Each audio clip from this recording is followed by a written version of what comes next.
Dólar em queda livre. O que faz a moeda americana perder força e como isso afeta o seu bolso?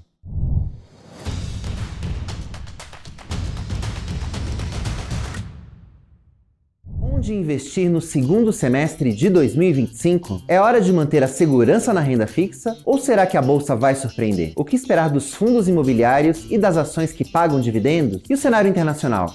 O que muda com as tarifas de Donald Trump? Será que ainda dá para ganhar dinheiro de verdade com Bitcoin? A partir do dia 1º de julho, você confere todas essas respostas e muito mais. O seu dinheiro vai reunir grandes nomes do mercado para analisar os eventos que mexem com os seus investimentos. Vamos falar de ações, fundos imobiliários, dividendos, ativos internacionais, renda fixa e, claro, criptomoedas. Tudo com recomendações práticas para você investir melhor no segundo semestre. Para participar, é só confirmar a sua presença clicando no link da descrição ou apontando a câmera do seu celular para o QR Code aqui na tela. Salve pessoal, tá no ar mais uma edição do podcast Touros e Ursos. Eu sou o Vinícius Pinheiro e aqui do meu lado hoje está de volta o Ricardo Gozzi, editor do Seu Dinheiro. Tudo bem, Ricardinho? Tudo bem, Vini, e você, como é que você tá? Tudo bem também. E aí, tá com os dólares aí debaixo do colchão? Não, na verdade eu deixo eles em um outro lugar ali, um pouquinho mais escondido, numa caixa de sapato, para não ter erro. Muito bem, tá certo. Bom, e quem vai contar pra gente aqui se tá na hora de colocar dólar debaixo do colchão, se tá na hora de investir ou se tá na hora de se livrar do dólar, é o nosso convidado desta edição, que é o Cláudio Pires. Ele é sócio-diretor da MAG Investimentos, que é uma gestora independente associada ao grupo Mongeral Aegon, que possui aí por volta de 16 bilhões de reais em patrimônio. Seja muito bem-vindo, Cláudio. Muito obrigado vocês pela oportunidade, Vinícius, Ricardo. Um prazer estar aqui. Obrigado. É isso aí. Bom, eu já agradeço a você também que está nos acompanhando. Aproveita para curtir esse vídeo e seguir o canal do Seu Dinheiro no YouTube. Assim a nossa cotação aumenta perante aqui o algoritmo do YouTube. Lembrando que a gente já está com mais de 135 mil inscritos. Então, para chegar em 1 milhão, tá ali, né, Ricardinho? Tá bem perto. Faltam só muitos. Melhor jornalista não ficar fazendo conta, senão a gente vai passar vergonha aqui. Não, de cabeça não dá. Vamos acabar virando meme. Bom, lembrando que todas as edições do podcast estão disponíveis nos principais tocadores de áudio, incluindo o Spotify e o Apple Podcasts. Bom, mas vamos lá, porque as férias estão chegando e a cotação do dólar está deixando muita gente sonhar. Eu, inclusive, que saio de férias daqui a algumas semanas. Mas esse nem de longe era o panorama da moeda norte-americana. Se a gente lembrar, no começo do ano, a gente estava vendo as cotações aí do câmbio acima de R$6 e uma parte aí relevante dos analistas falando que ela poderia até alcançar novas máximas. Bom, e a queda do dólar, assim como a alta, né, o câmbio de uma maneira geral, ele traz muitas implicações não só para quem investe, como também para quem viaja, enfim, mesmo para quem faz compras no dia a dia, porque a gente tem muitos preços da economia atrelados à moeda norte-americana.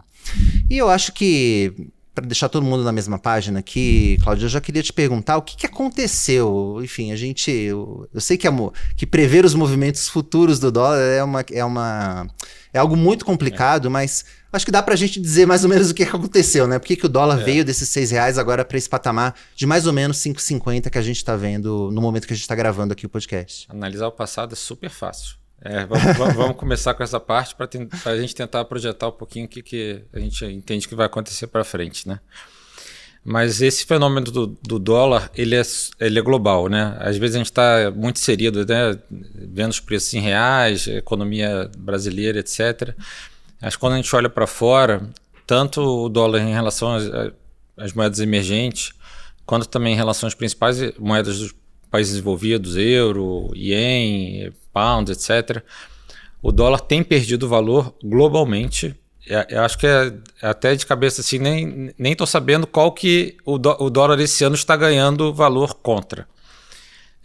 O real tem sido um pouco de destaque nesse mix em termos de performance em relação às outras moedas, mas se a gente lembrar também, como você bem falou no início da sua fala, assim, a gente está vindo no patamar muito alto, né? É verdade que esse ano o real tem sido a melhor moeda, mas ano passado ele foi a pior moeda. Então tem um pouco de, né, a gente fica fechaneando o calendário Então, eu diria que a gente está devolvendo um pouco do fraco ano que o real teve no ano passado. Então, tem muito a ver com o quê? O Liberation Day foi um estopim, mas principalmente assim, os déficits gêmeos da economia americana, né, tanto déficit de transação corrente quanto fiscal, em patamares muito elevados. Então, o dólar já não é mais visto como aquele porto seguro que todo mundo imaginava. A taxa livre de risco é o 10 anos americano. Não sei se é mais. Duas coisas que podem trazer embasamento nessa fala. A gente pode lembrar que recentemente 2 agências de rating deram downgrade para os Estados Unidos. Surpreendente até muito pouco tempo atrás, né? Tá, a gente está vendo então, quer dizer, essa desvalorização do dólar é mais um demérito, digamos assim, do emissor da moeda que é os Estados Unidos, do que um mérito nosso aqui no Brasil, do nosso real. Infelizmente, você está, na minha avaliação, super correto. Acho que é por aí sim. Mais um demérito americano. E outra coisa é o seguinte, na última década, o dólar ficou muito forte em relação às outras moedas, né? O crescimento do PIB americano foi um colosso, o S&P com melhor performance em relação a todas as outras bolsas do mundo. Então, dragou muito recurso para dentro dos Estados Unidos, né? Todo mundo, em termos de portfólios, assim, todo mundo, vamos dizer, overalocado em Estados Unidos. No momento que começa a acender essas luzes amarelas que a gente acabou de comentar, acaba tendo um efeito inverso, né? Então, na verdade, o rebalanceamento de portfólio muito provavelmente agora está sendo feito com menos Estados Unidos e mais outras coisas. O real acaba sendo uma dessas outras coisas.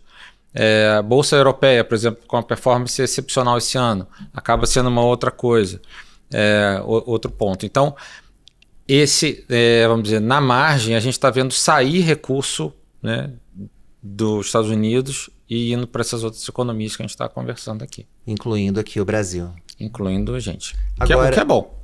Antes de passar a palavra, Ricardinho, só queria saber um pouquinho se a gente, na tua visão, chegou ao fundo do poço desse dólar ou, enfim, esse movimento, você acha que vai ter alguma acomodação? Como que você vê em termos assim com base no cenário atual, assim, se a gente considerar aí todas as demais variáveis estáveis. Mais ou menos estáveis, né? O que o mundo não tem ultimamente é coisas estáveis, né? Está bastante instável. Isso é ruim para crescimento econômico, né? Para investimentos, etc., como um todo. Eu te diria que quando a gente tem picos de estresse, quando a gente está tendo, né, evento agora, uma nova guerra, né?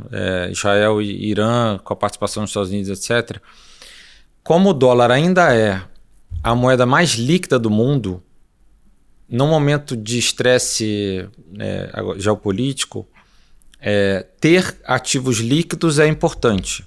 Então, nesses picos de estresse, é normal a gente ver o dólar se valorizando. Só que eu sei que você perguntou um pouco mais né, não é curtíssimo prazo, é um pouco mais para frente. Olhando para frente, para Brasil, principalmente para brasileiros investidores domésticos, eu acho que a tendência deveria ser você alocar mais em ativos domésticos do que em dólar, porque com a Selic a 15, com a taxa de juros tão alta, com esse outro vetor que a gente tem, é um vetor de dólar fraco e com juros que a gente nunca teve antes na história desse país, na verdade, mas assim, se a gente pega os juros longos nosso, acima de 7, IPCA mais 7, a gente não via taxas tão atrativas desde 2002, exatamente no Lula 1, né? Foi um pouquinho o estresse que precedeu a eleição do Lula pela primeira vez. As taxas alcançaram os patamares que estão hoje e depois retrocederam, etc, etc. Então, olhando para a fraqueza do dólar e para as nossas taxas de juros domésticas, eu diria que não é hora de comprar dólar pensando em médio prazo. A gente costuma brincar na redação que a agenda de viagens do Vinícius para fora pauta as altas e as quedas do dólar. Quando a fatura de cartão de crédito dele vai vencer, ele dá uma disparada. Olha, pela primeira vez em muito tempo, eu vou viajar e o dólar não tá nas máximas, sabe? Eu não sei nem o que tá acontecendo. Realmente o mundo tá diferente. Mas calma que a fatura não chegou ainda, né?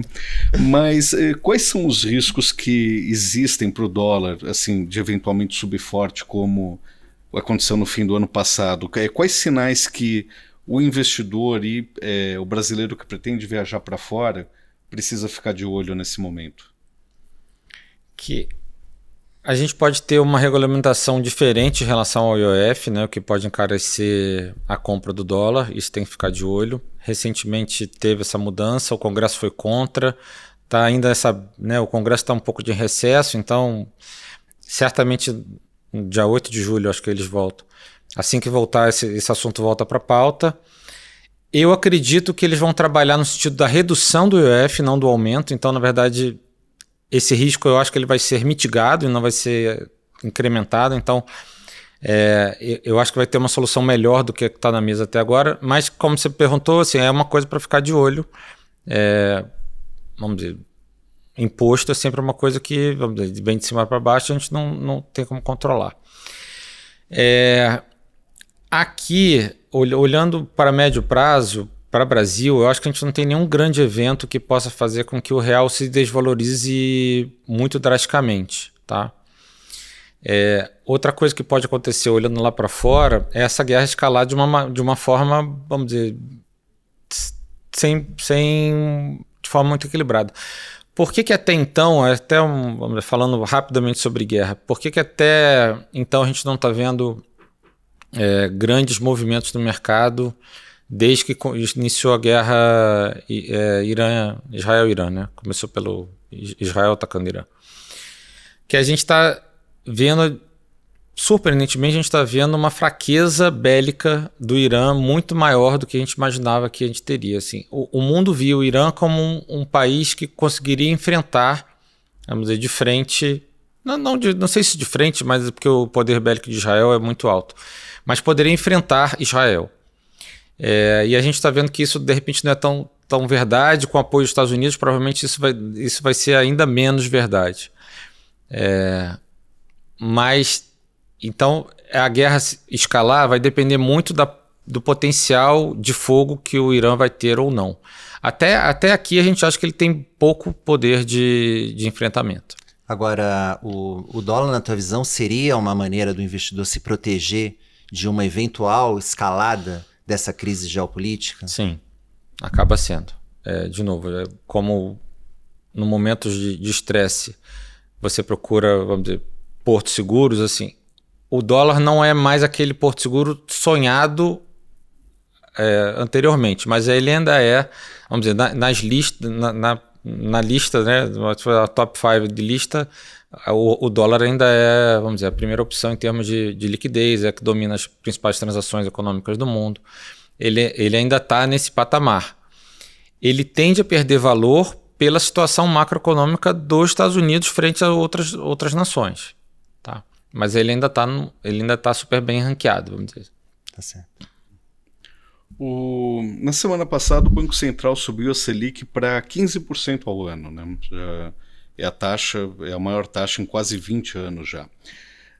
E sinalizou que ela vai permanecer alta por um período bem prolongado. Qual que é a expectativa para a taxa Selic e como isso afeta o dólar, né, no futuro próximo? A taxa Selic, ela faz com que o real se valorize. Uma taxa de Selic nesse patamar faz com que a moeda doméstica, o real, se valorize frente a todas as moedas do mundo. Até outra coisa bastante curiosa em relação ao momento do Brasil hoje é que quase todas as economias do mundo, inclusive as desenvolvidas, estão caindo os juros. Os Estados Unidos está estacionado, né? Ele fez a primeira redução e parou. É esperado que ele volte a reduzir mais 2 vezes esse ano. E mesmo em outras emergentes, está todo mundo reduzindo os juros. O Brasil está indo na contramão disso, está subindo os juros. Tá? Para não dizer que ele está sozinho nesse barco, Tem o Japão, né, que saindo lá da sua política de juros zero, mas aí, vamos dizer, acho que não é nem... Tá em outra liga. Eu acho que é exatamente, boa definição, tá disputando outra liga, não é com a gente.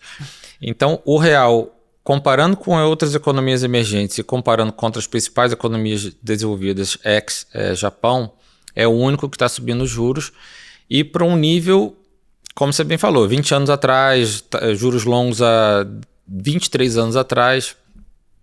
Esse movimento faz com que a operação de carry trade fique atrativa, ou seja, é o investidor estrangeiro vindo para cá, valoriza o real, e para o investidor doméstico, acho que fica aquele em inglês assim, no-brain, né?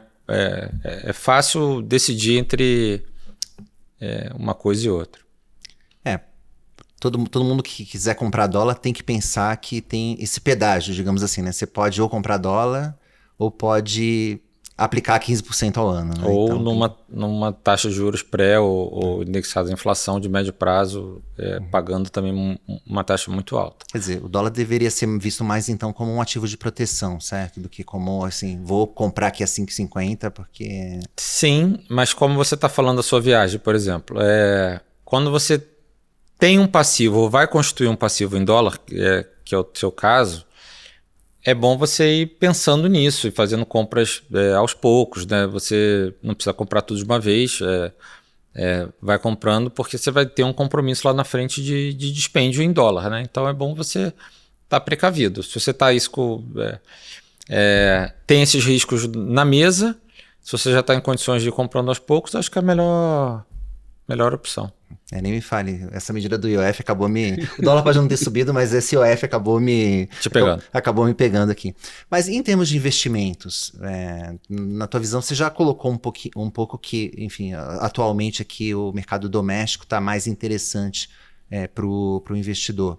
Mas para quem, por exemplo, não tem uma alocação lá fora, enfim, é um pouco mais sofisticado, faz sentido aproveitar uma queda da moeda agora para fazer uma posição lá fora? Como é que você vê isso? Então, existe uma frase também no mercado assim: o único almoço de graça no mercado é a diversificação de ativos, né? Então, ou seja, falando em português mais óbvio assim, nunca coloque todos os seus ovos numa mesma cesta porque a cesta pode quebrar. Então a diversificação é interessante, né? Markowitz ensinou isso para a gente há um tempo atrás.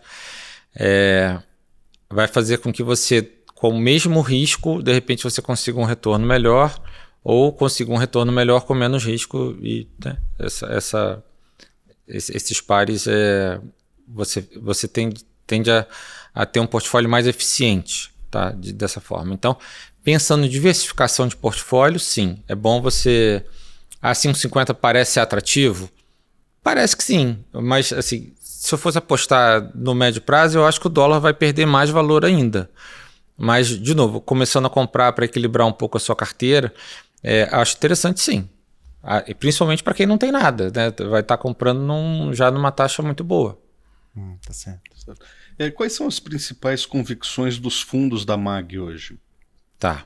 Dólar não deve ser uma delas, eu imagino, pelo que a gente está aqui na nossa conversa. O dólar, na verdade, não é uma delas. A gente tem algumas posições de euro contra dólar apostando no euro e pounds contra dólar apostando no pound. Ou seja, moedas fortes contra o dólar. Aqui a gente não montou exatamente essa posição dólar contra o real, um pouco por conta de nível, né? Acho que já andou bastante, mas a gente, vamos dizer, em relação a ativos domésticos, a gente gosta bastante da curva pré ou indexada ao IPCA de médio prazo, tá? Acho que o Banco Central adotou uma postura bastante rock, ele foi muito feliz, acho que até me surpreendeu, não imaginava que ele fosse tão rock assim na reunião passada. Então, as taxas de juros de curtíssimo prazo, vamos dizer assim, de 6 meses, 6, 8 meses, a gente acredita que elas vão ficar estáveis por esse preço, então não tem nenhum outro ganho vamos dizer, nessa parte curta da curva, mas para os vértices um pouco mais longos, eu acho que eles tendem a ganhar valor e se valorizar sim. Acho que tem uma boa aposta lá para frente. Qual que é a projeção de vocês em relação à trajetória da Selic? Ela vai se manter agora nesse patamar de 15% até quando? Quando é que os juros começam a cair na tua A visão? gente acha que na segunda reunião do ano que vem ele pode ter essa abertura já de começar a reduzir. Tá. A segunda redução, se não me engano, é iníciozinho de março, alguma coisa assim, ou finalzinho de fevereiro. Ou seja, Quer dizer, aquela chance de que parte do mercado colocava de ter uma redução nesse ano, você acha que foi praticamente sepultou? eu acho que está sepultada, e eu acho que ele fez questão de sepultar quando ele escreveu bastante ali no comunicado, né? Por período ele colocou a palavra bastante prolongado, então ele quis tirar os cortes da curva curta e conseguiu. Então por isso que até eu elogiei um pouco assim. Acho que o 25 foi uma surpresa positiva e esse comunicado bastante duro foi ainda mais positivo. Tá. E bolsa, a gente não falou. Vocês têm posição em bolsa? Bolsa também foi um ativo que andou bem no Brasil nesse primeiro semestre. Andou muito nessa toada de reequilíbrio de portfólio dos mercados. Assim, a bolsa brasileira andou, a bolsa europeia andou ainda mais. As bolsas de outros países emergentes também andaram. Então, o que a gente está vendo é um pouco de rebalanceamento de portfólio. Então, de novo, eu acho que não tem... Infelizmente, assim, não tem... Evidentemente, a gente estava no nível depreciado, múltiplos baixos, etc., mas não tem uma grande boa notícia doméstica. É mais o externo comandando a subida da bolsa. Eu vou te dar até um outro ingrediente para provar isso, assim. Essa alta da Bolsa Brasileira recente, ela foi super comandada pelos estrangeiros. Eu acho que os domésticos e investidores institucionais e pessoas físicas, etc., acho que elas não surfaram muito essa subida. Na tua visão, então, enfim, esse ajuste que foi feito, a gente não tem muito mais fôlego para subir além do que... Está sempre concorrendo contra a taxa livre de risco, que agora é o CDI a 15, né? É uma concorrência... desleal. É uma concorrência difícil. É uma concorrência difícil. Não sei se não é desleal, mas assim, é muito difícil. Porque a Selic muito alta como está agora, ela inibe investimento e, na verdade, as próprias empresas que são o ativo final que você vai comprar, elas estão com a capacidade de investimento delas próprias comprometida, né? Porque está caro investir. Quais são os projetos que ficam de pé com uma Selic a 15? Poucos. Né?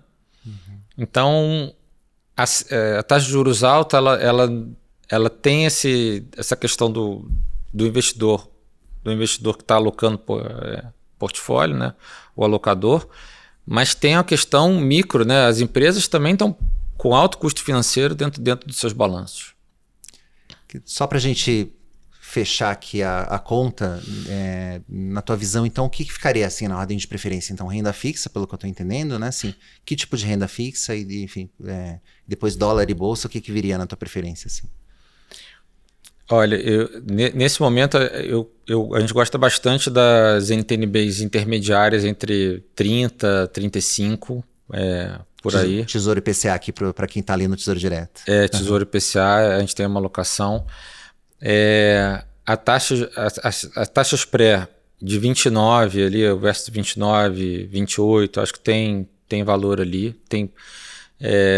Depois do evento do cupom, deu uma reprecificada boa no mercado, mas ainda tem... Os longos andaram bastante bem, né? Pós-cupom, mas ainda tem algum prêmio para alocar lá. O dólar não está entre os nossos top lists de investimentos, está ao contrário, né? Esses dois pares que eu te falei contra o dólar, apostando que o dólar perde valor. A bolsa, nesse momento, a gente não tem alocação, mas não tem alocação nem para o bem nem para o mal. Assim, também acho que também ficar vendido em bolsa, não sei se é uma boa estratégia também não. Então seria uma alocação neutra em bolsa. Tá ótimo. Bom, com isso a gente pode passar para o segundo bloco do nosso programa aqui, dos touros e dos ursos que batizam aqui este podcast. Só explicando, né, para quem está chegando aqui e assistindo a gente pela primeira vez, Os touros são os destaques positivos, aqueles que estão em alta. Já os ursos, né, no jargão do mercado, são, né, atacam para baixo, são os que estão, né, num momento aí não muito favorável, digamos assim. E a gente começa pelos ursos, né? Embora o nome do programa seja Touros e Ursos, a gente começa pelos ursos para terminar num tom aqui, em geral, mais positivo, né? Até sair com uma mensagem mais construtiva aqui no final do nosso podcast. E vou começar contigo, Ricardo. Para quem você vai dar o seu urso desta edição? Não, o urso dessa edição vai para o Bitcoin, né? Toda essa tensão... Raro momento em que a gente dá um urso pro Bitcoin, né? Olha, eu não me lembro de ter dado urso para o Bitcoin, mas tudo bem que o meu número de aparições aqui é bem baixo. Eu me lembro de ter dado bastante touro para o ouro, né? Mas urso para o Bitcoin é a primeira vez que acontece comigo. E ele chegou a cair 6% com toda a tensão geopolítica envolvendo os ataques norte-americanos ao Irã, né? Nessa guerra recém-iniciada ali no Oriente Médio. Né? Isso passou a alimentar temores de disparada de petróleo, fechamento de rotas de comércio, aumento de inflação e o Bitcoin, que muitas vezes ele vem sendo apontado como uma reserva de valor, ele chegou a perder o nível dos $100.000. Mas é aquela coisa, o investidor de Bitcoin ele é otimista, né? Assim, é um cara que ele nunca perde a fé no Bitcoin. Ele recuperou rápido essa marca dos $100.000. Hoje, um pouco antes da gente vir para cá, ele estava em 101 mil, mas eu não cheguei a ver, houve alguns desdobramentos antes da gente começar a gravar, né? Mas nas últimas 10 semanas, o Bitcoin ele tem registrado entradas líquidas em investimentos em produtos relacionados a Bitcoin e fundos, ETFs e outros ativos e outros criptoativos, né? E ele acaba, né? Essa manutenção desses $100.000, segundo os especialistas, acaba confirmando a impressão do Bitcoin como uma reserva de valor, mas uma queda de 6%, embora seja pequena para o Bitcoin, ele costuma subir 20%, cai 30% e tal, essa queda de 6% faz dele o meu urso dessa semana. Você falou que os investidores de Bitcoin são otimistas e dá para dizer que eles têm motivos para isso, já que toda a queda da criptomoeda acabou servindo como um ponto de entrada para quem acreditou. Sim. Mas você tem razão nesse ponto de que, pelo menos esse argumento de que o Bitcoin é uma reserva de valor, em momentos como esse, uma queda de 6% me parece ainda bastante elevada. Então... A correlação dele com o S&P é muito alta, né? A correlação dele do Bitcoin com a bolsa é alta. Uhum. Então aí você não sabe o que puxa o que, né? Então, o S&P está caindo e de repente está puxando o Bitcoin pela correlação junto, né? E o momento me parece favorável para os criptoativos ali, principalmente do lado institucional, com o governo Trump dando bastante apoio, né? Inclusive passou recentemente essa lei das stablecoins lá também, que enfim, mais um passo. Principalmente para a própria moeda, né? Exatamente. Pois é. Mas é mais um passo aí para a institucionalização do Bitcoin, né? Que foi durante muito tempo marginalizado, assim. Então, acho que cabe ainda um amadurecimento como reserva de valor, mas então cabe aqui o urso então dessa edição. Ô, Cláudio, então já vou aproveitar, passar para você aqui falar para quem você vai dar o seu urso aqui. Eu vou escolher 2 ursos, pode? Poxa, um nossa. casal de urso. Às vezes a gente fica caçando o urso ou touro aqui, já vi um convidado com 2, excelente. Um casal de urso. O primeiro deles, acho que vamos dizer, pensando mais bem macro, numa linha mais política até, eu sou bastante contra a reeleição. Acho que e ainda mais contra quando, na verdade, a gente tem um governo impopular tentando a reeleição, né? Porque ele tenta fazer de tudo para se reeleger. Mas eu acho que na verdade, né, desde Fernando Henrique, né, a gente tem visto todos os governantes quando estão terminando o primeiro mandato, já se preocupando em fazer a reeleição, olhando mais para o próprio umbigo, o próprio partido, e não mais olhando para o país, né?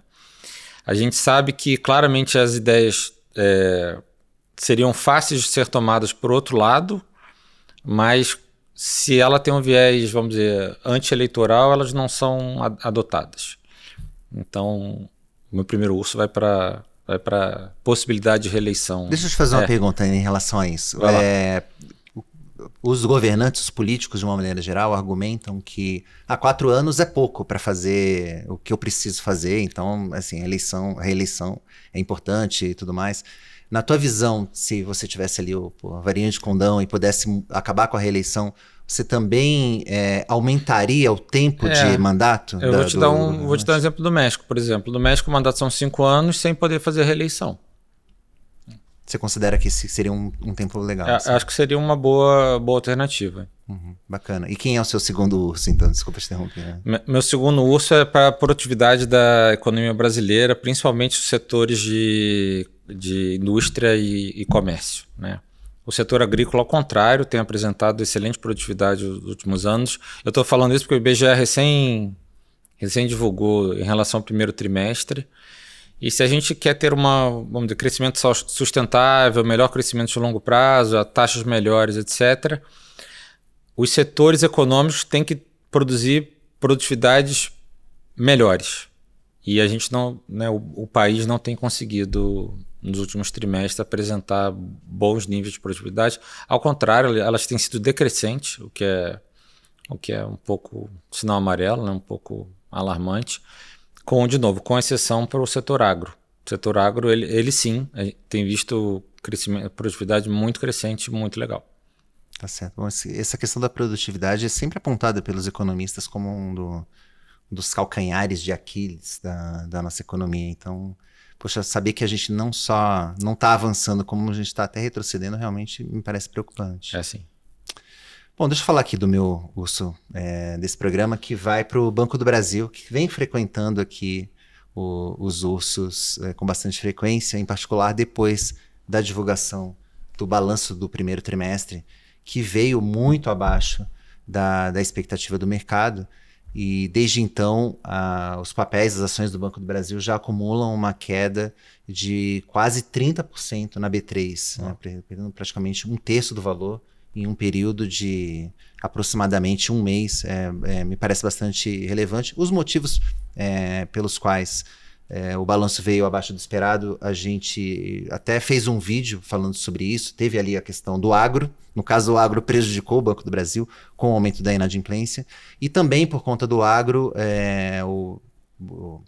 o Banco Central fez umas mudanças ali na maneira como os bancos divulgam, né, as suas provisões, como eles têm que provisionar ali as perdas com crédito, e isso acabou afetando bastante o resultado do Banco do Brasil. A gente explica num vídeo que está no canal aqui do Seu Dinheiro. Aproveitem para se inscrever e procurem esse vídeo que está muito legal, explicando direitinho como que essa mudança contábil afetou o Banco do Brasil.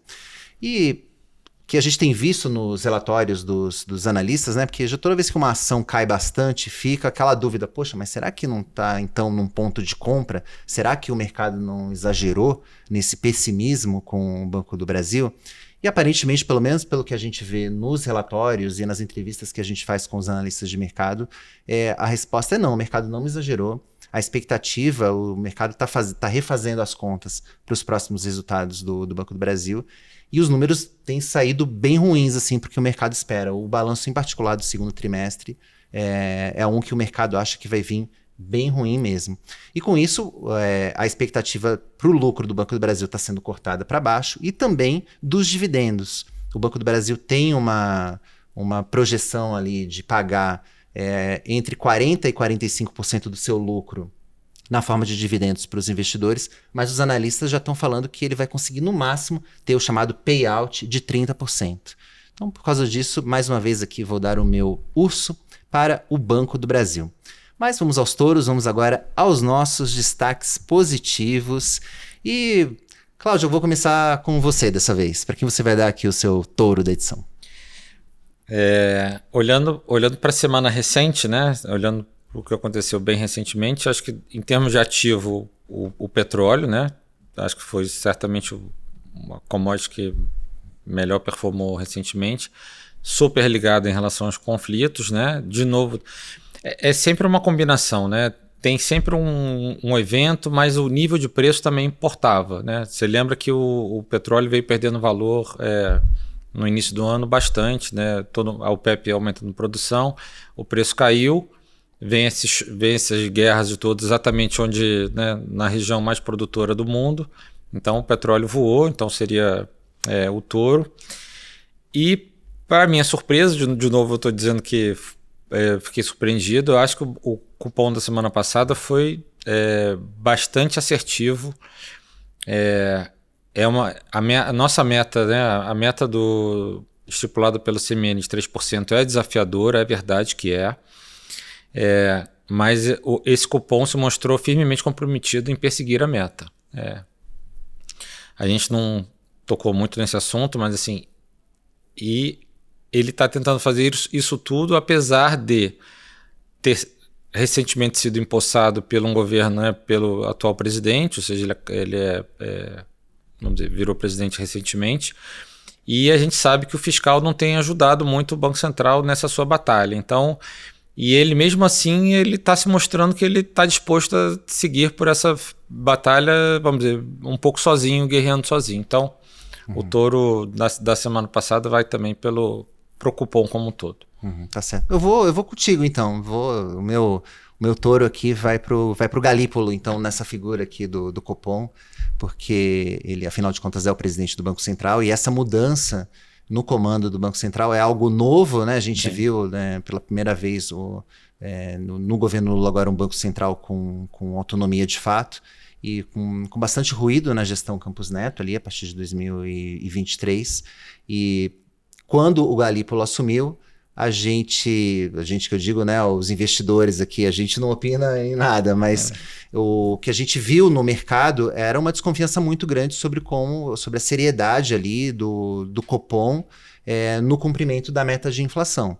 E até o momento, eu acho que essa decisão do Banco Central da semana passada mostrou que, enfim, o Banco Central não está nem comprometido com o mercado, nem comprometido com o governo, está comprometido ali com a meta de inflação. Com isso, ele realmente ganha respaldo. Inclusive, no ano que vem, vai ser um ano muito complicado, um ano de eleição, em que a pressão política sobre o Banco Central também vai aumentar. Então, acho que o Galípolo também mostra que tem um pouco de sensibilidade a isso e sabe que, poxa, o momento de fazer um ajuste é agora. Então, ele acabou sendo... Havia ali, né, como você bem colocou, Cláudio, também na semana passada a gente entrevistou aqui o Samuel Pessoa, e ele falou que, assim como você, que havia bons argumentos para manter a taxa de juros nos 14,75% ao ano também. Mas que esse 0,25 a mais acaba sendo ali... o Galípolo acaba comprando um pouco de credibilidade. A aumentar a taxa, enfim, para 15% ao ano. Quer dizer, subir juro nunca é bom, né? Então, assim, é estranho a gente dar um touro aqui para uma alta de juros, mas nesse contexto em que aconteceu, eu entendo que o Galípolo merece. Vamos acompanhar os próximos passos aqui, mas acho que tanto quando ele cumpriu, né, o forward guidance que foi dado pela gestão anterior ao subir 3 vezes ali em 1 ponto percentual a taxa de juros, como agora, ao encerrar esse ciclo com mais 0,25, me parece que ele ganhou mais pontos aí em relação à credibilidade do Banco Central perante o mandato dele, que é de trazer a inflação para a meta. E atualmente ela está bem acima do centro da meta, que é de 3%. Mas vamos lá, Ricardinho, encerra aí o nosso bloco dos touros, que eu sei que tá um pouco diferente aqui, mas tem a ver com economia também, pelo que eu vi aqui. Tem a ver com economia, mas agora a gente vai começar o caderno de esportes. Ah, ótimo. Né? O meu touro da semana vai para os Los Angeles Lakers. Né? A gente sabe da rivalidade que existe entre o Lakers e o Boston Celtics, mas ela tá longe de se limitar às quadras. Né? No início do ano, o empresário e torcedor Bill Prisholm topou pagar 6,1 bilhões de dólares pelo Boston Celtics. Isso daí fez dessa transação foi a maior transação da história do esporte nos Estados Unidos. E isso terminou esse recorde foi batido na semana passada quando o Los Angeles Lakers foi vendido por 10 bilhões de dólares. Isso daí dá quanto hoje? 55 bilhões de reais. Foi vendido pela família Buss, que ela era dona do Lakers já fazia quase meio século, para o Mark Walter, que ele é CEO da Guggenheim Partners. Com isso, né, se transformou na maior transação esportiva, na maior transação da história do esporte no mundo, não só dos Estados Unidos. O Mark Walter ele tem uma história bem interessante no mundo dos esportes, né? Ele é um dos sócios proprietários do Chelsea, da Inglaterra, sobre o qual a gente vai falar daqui a pouco. É dono do Los Angeles Sparks, que é da Liga Feminina de Basquete nos Estados Unidos. Mas o maior feito dele no esporte foi com o Los Angeles Dodgers, que é da Liga de Beisebol. A gente não tem muito hábito de acompanhar o beisebol aqui no Brasil, mas nos Estados Unidos é um esporte muito popular. Ele comprou o Dodgers em 2012, é um dos maiores campeões da história do beisebol, mas quando o Walter comprou o Dodgers, ele não ganhava um título da World Series desde 1988, né, já milênio passado, né? Com o passar dos anos, o elenco foi virando mais competitivo e em 2020 ele voltou a ser campeão, foi campeão de novo no ano passado e parece que arrumou a casa. E agora a expectativa dos especialistas na NBA é que ele também dê um jeito no Lakers, que o Lakers ele é o segundo maior campeão da NBA, atrás do Celtics, né? Um título a menos. E só que ele nos últimos 15 anos só ganhou um título, que foi em 2020. Então a expectativa é de que ele também dê um jeito de não só ganhar muito dinheiro com isso, mas voltar a fazer do Lakers o campeão que historicamente é. Ele pagou caro, mas comprou na baixa, pelo menos na baixa de títulos, pelo que... na baixa de títulos, né? Mas alguns especialistas têm dito que pelo nível de receita do Lakers, ele pagou um preço que é considerado justo, né? Uhum. E bom, e nesse final de semana... bilhões de reais. Não, e nessa semana teve também a definição, né, do campeão da NBA, que teve sim, o Oklahoma. Sim, foi... Nossa, eu tinha até esquecido disso. O Oklahoma City Thunder. Eu pensei que você tivesse escolhido o Lakers por causa disso. Não, nossa, também era por isso, mas eu me empolguei tanto aqui com a história que eu acabei esquecendo do Oklahoma. E foi o Oklahoma City na final contra o Indiana Pacers, né? E a título de registro foi o primeiro título da história do Oklahoma, que é um time recente, ele... era a franquia que era do Seattle Supersonics, mas ele não herdou o título, ele trocou de cidade, mudou de nome, e o título que o Supersonics tinha lá atrás não vale. Então é o primeiro título do Oklahoma Thunder. Fica aqui também uma menção honrosa para a NBA aqui. Bom, mas e continuando o nosso caderno de esportes aqui, você tem um touro especial também? Tem um touro especial. Esse touro especial são os times brasileiros no Mundial de Clubes da FIFA. Olha só. Durante o feriado prolongado, tem gente que não gosta de futebol, mas não é o caso, eu acho que aqui entre nós, né? Não é. O Flamengo venceu e convenceu diante do Chelsea, né? E foi o primeiro clube a conquistar uma vaga na próxima fase do Mundial de Clubes. O Fluminense está lá em meio a altos e baixos, mas também só depende de si mesmo para seguir na competição. Mas o destaque a gente tem que dar para o Botafogo, time do coração da Júlia Vilchen, que não está aqui com a gente hoje, né, que no último feriadão o Botafogo causou um certo alvoroço ao ganhar do Paris Saint-Germain. O Paris Saint-Germain que outro dia foi campeão da Champions pela primeira vez, aplicando uma goleada histórica na Inter de Milão. Então o meu touro especial vai para os times brasileiros no Mundial de Clubes da FIFA. Ô Cláudio, você é do Rio? Eu sou do Rio. E torce para um dos três que estão lá? Não, torço. Vasco. Você é Vasco? Eu torço para o único que não foi. Eu sou Vasco, mas eu torci pro Botafogo também. Eu torço para os cariocas. O Botafogo e o Vasco são amigos, vamos dizer assim. Pouca rivalidade baixa. Então vira quase segundo time de todo mundo.